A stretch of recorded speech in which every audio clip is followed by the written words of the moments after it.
that a couple of months ago his wife had come from the city with her face bruised and her nose swollen.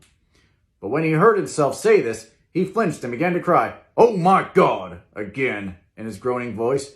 Michaelis made a clumsy attempt to distract him. "How long have you been married, George? Come on there, try and sit still for a minute and answer my question. How long have you been married?" 12 years. Ever had any children? Come on, George, sit still. I asked you a question. Do you ever have any children? The hard brown beetles kept thudding against the dull light, and whenever Michaelis heard a car go tearing along the road outside, it sounded to him like the car hadn't stopped a few hours before. He didn't like to go into the garage because the workbench was stained where the body had been lying. So he moved uncomfortably around the office. He knew every object in it before morning, and from time to time sat down beside Wilson, trying to keep him quiet.